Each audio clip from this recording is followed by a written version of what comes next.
only Jason calling you from Kia. I just thought I'd run through some of the controls and features with you on your new vehicle.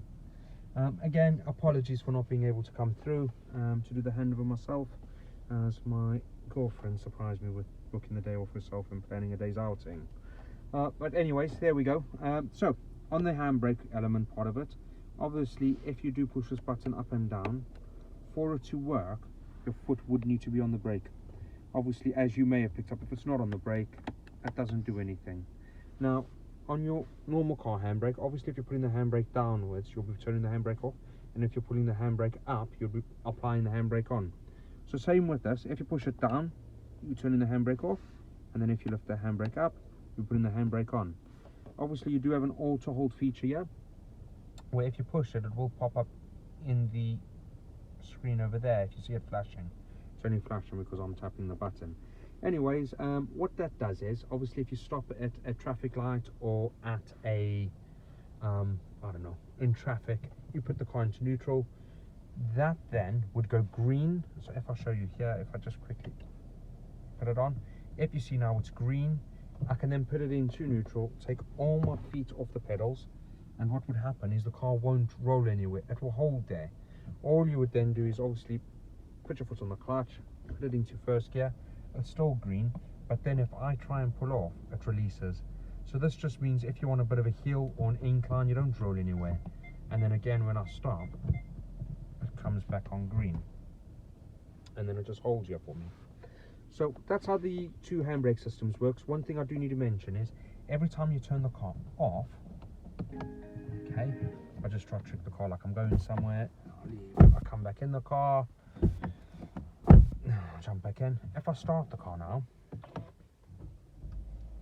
okay, it does the system checks, you'll see it doesn't automatically come on, which means every time you climb in the car, you would need to, if you wanted to use the auto hold feature, you just put it on.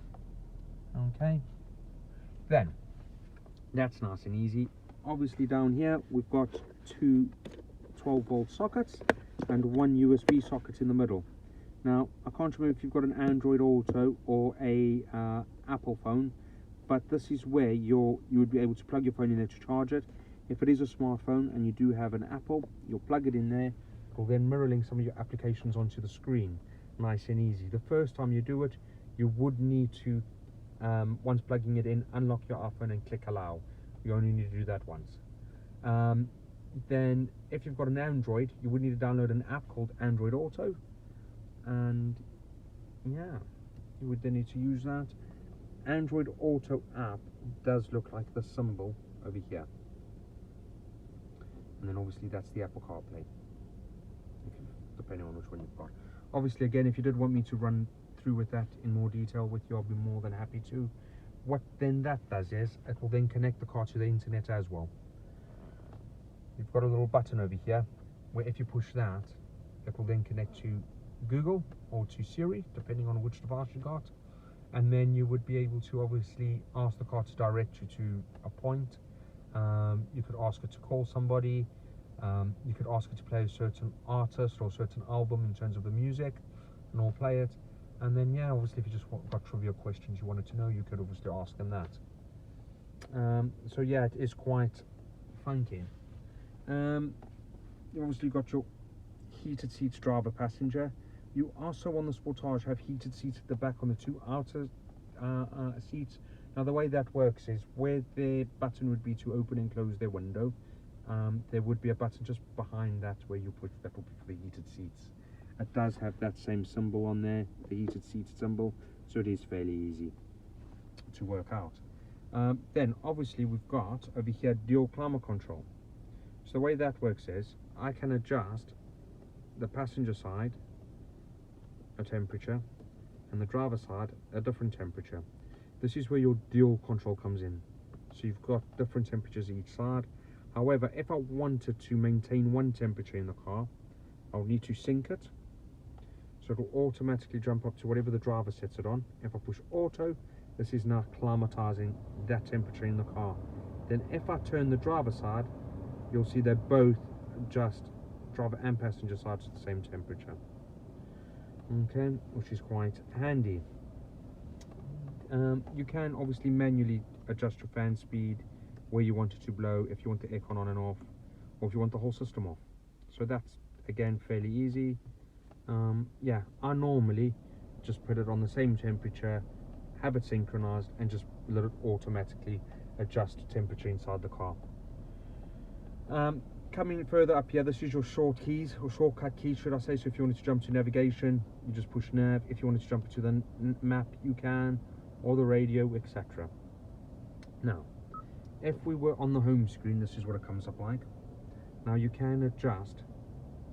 Oh, if I start again, when the car originally comes on, it will then ask you on the radio if you wanted to select a driver 1 or driver 2. Again, I'm just opening and closing the door as I've left and come back. It's not doing that now. Maybe it hasn't been locked off long enough. But ideally, when you do come in, it'll come up with a setting where you can choose between driver 1 or change user, etc. What that does is, obviously you and your wife could have different drivers on there. It'll just save your profile settings, so your radio stations that you've saved in and things like that. Then this button over there that I just pushed, that's always your home button, and will always bring you to obviously the home screen. So obviously map is pretty simple. It'll show you the map. Again, the home screen button, take you to the home screen, right to left, and it'll come across again. Radio, on your radio, this is where you'll have your radio station saved at the bottom. Okay, and yeah, that's all on over there. Again, fairly easy. You can switch between AM, FM and DAB. Over here on those 3 lines that I've just clicked will bring a menu up. If you click list, this will bring up all the radio stations, and as you can see, there's going to be loads. So depending on what sort of music you want to listen to, yeah, there is absolutely loads. And then you can also use this to show you as quicker scrolling.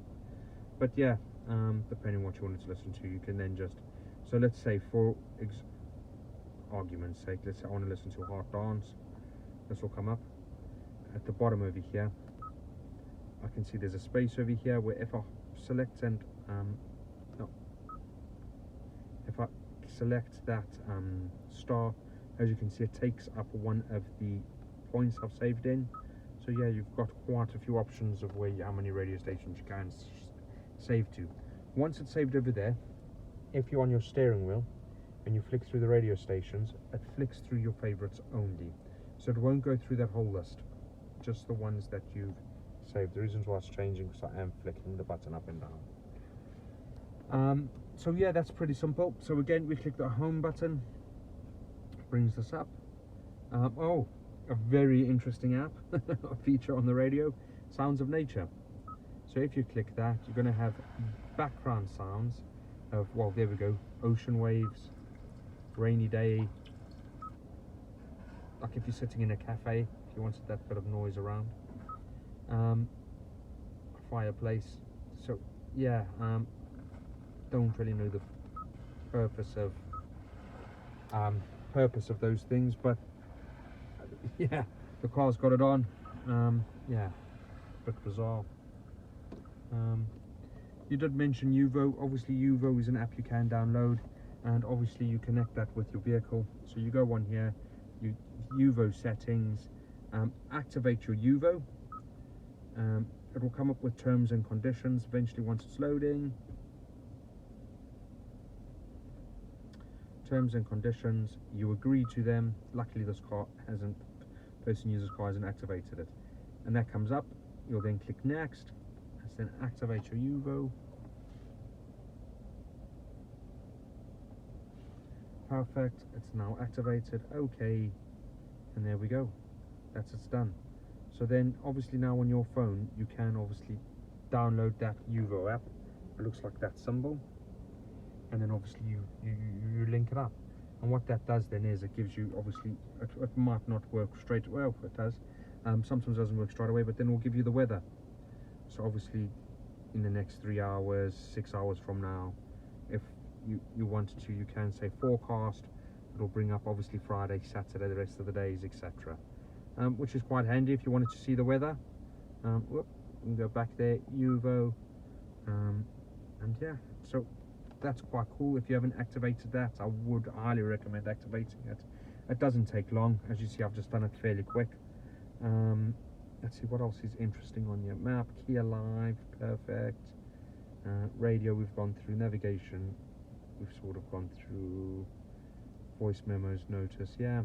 So then obviously on the navigation, if you click on, yeah, this is just if you wanted to put in an address. Well, I might have done that a bit too quick. So obviously on the home screen, we'll say navigation, search, and then what it comes up here is just obviously where you can put in the postcode. So if we wanted to put in, I don't know, NP10, well, I don't know if that's the postcode. Let's do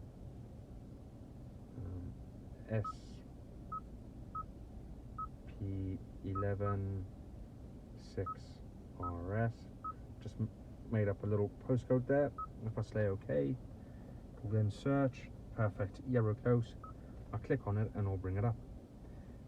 It will then, I can say set it as a destination, add it to address book, parking, etc. If I say set as destination, it's busy calculating the route, and then it will bring up. So obviously it'll bring you up. There's two ways of doing it. It's showing me I can do a 94-mile trip. It'll take me 1 hour 45. It is a recommended, or I can do alternatively a 91-mile trip, which will take me 2 hours. So obviously it's just recommending, saying it's a further distance, but time-wise it's saving you quite a bit of time. Yeah, so those are the two options it's giving us. And then you say start Starting route guidance. And then it comes up and it lets you know. It starts guiding you, which is quite cool. Let's stop that.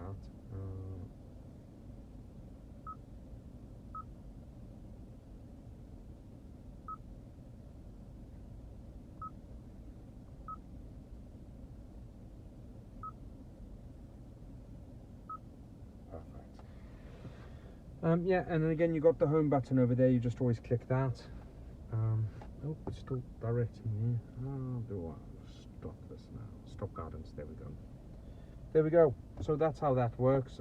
Nice and easy. Obviously you can save favorites to home address, office, work, etc. Coming through to over here on your indicator lever. Obviously it does, where you can click it on and the indicator flashes, or it does have a soft touch feature, which means if you touch it softly, it indicates 3 times and then stops. This is where you'd also put your auto lights on, so your lights will come on and off automatically, as well as if you see just above, it says over there auto as well. So what that does is, if I push this lever away from you, you'll see it popped up now on the dash saying auto up there. What that is your high beams are also automatic, which means they'll come, your main beams or full beams will come on. If obviously it's dark and no one's around, they'll come on automatically. If a car does come over a hill or around a corner, your lights will dip. Once the car passes, your full beams will come on again, all automatically. If I switch it over to the next lever, now obviously if I put it all the way down, it will go once, and if I click it one up, it pops up auto on there as well. So now your rain sensors is activated. There is this lever over here, or not lever, arrow, which I can push up and down. Now what that does is, if you see on the screen there, it's showing the different levels I'm clicking on while it's on auto. So what that means is your rain sensitivity. How sensitive do you want your wipers to be? So you can adjust the sensitivity as easy as that. And then obviously you've got your rear wiper just by twisting that. Okay. Obviously if you pull the lever towards you, it sprays water on the front. Push it away from you and it sprays water on the back. What else is interesting on you? Obviously you've got your parking lights, etc. on you as well. You can put on your fog lights front and rear. You can manually put your lights on if you wanted to. But yeah, that's all fairly easy over there. Obviously over here you can adjust the volume of the radio up and down, or if you push it or mute it, push it again or unmute it. Answer calls, hang up calls is over there. Then over here you've got your dual, not your dual, you've got your climate control and your speed limiter. So there is a mode button. Okay, so if I push this mode button, you'll notice on the dash over here now, it pops up saying cruise. If I push it again, it says limit, and if I push it again, it goes off. So on cruise control, that is, so let's say you're cruising along, you get to a speed limit where you're happy with. So let's say you, I don't know, you get to 70 miles an hour. You can then click this down, and then it will set at that speed that you're at. Then obviously once it's set, if you wanted to speed up slightly, you can tap it up to speed up slightly, or if you want to slow down slightly, you just tap it down. Obviously to turn it, cancel it, the second you touch the brake, it'll turn it off, or if you push this button over here, it turns it off. Speed limiter is very similar. Now what this does is, you can then set it to a speed, as simple as this. So let's say I want to put it on 40 miles an hour. Perfect. Now what happens is I can drive the car as normal, still change my gears, drive as normal. When the car speeds up and gets to 40, the car won't accelerate anymore. So this is something I normally use when I'm going through average speed cameras. I put it on there, so if I need any slow down I can, but if I do need to speed up, it won't let me exceed that speed limit, which is quite handy. Let me take that off, otherwise my colleague who's currently using this car is going to get a little bit irritated trying to get home today. So there we go, turns that off nice and easy, and then you've got obviously again, it will take you off or to your cruise control. Then on your display over here, you've got another button just next to it with arrows. So if I flick through this, so again, if I'm ticking up or down, what this does is it goes through your onboard cluster. So you can then see your digital speed. If I click this menu over here, just next to it, just above it, that will bring up different things. So your system of settings again, your compass. Now on that compass there, if you had a destination set in on your navigation, let me just double check if I've got this right. So if I go here, I want to go home, navigation, search a route, Euro close, just because it's easy. It's calculating over here as well as on the radio. Let's just click the recommended. Starting route guidance. It also shows you over here where to go. At the moment, because I'm literally just parked at the dealership, I'm not actually on the road. So once I'm on the road, it will then bring up when to turn, etc. How many miles before you need to turn it, and yeah, it's quite easy. Obviously, they're telling me miles and time of arrival. Again, if I flick through then the different menus, this is just your lane assist, which you can have up there. Obviously it's going through your different sensors and warnings, and then your settings you can go through to adjust the car to your preferred convenience, should I say. Yeah, so that's how that works. Obviously you've got your mirrors which will fold in automatically. If it's on that, you can manually fold them in by pushing that button down and then leveling it back out. Obviously if you wanted to adjust your mirrors, that's all done over here. L for your left, R for your right. That's how you electrically adjust them. You can manually unlock and lock the car over here, and then obviously your electric windows sit just over there.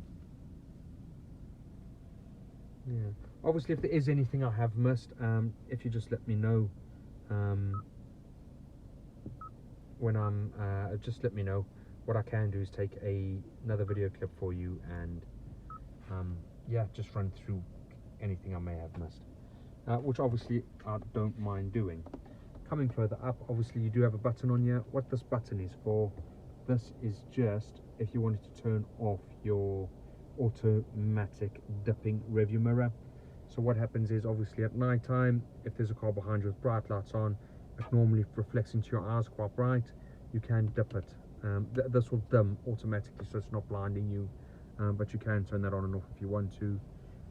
Then coming further up here, something you may have noticed is if I push that softly, it opens up the roof quite quickly. Now because I touched it softly, it only does the blind. And then again, if I push that again, it does close the blind. I can stop it wherever I want to. So if you did only want a little part of the blind open, you can. Now, if I push this back, if you push softly, you'll feel it's once, but if I push softly again and I keep pushing, it double clicks. And what then that does, if I double click it, it opens up everything, the blind, the roof, everything. Then again, if I soft touch forward,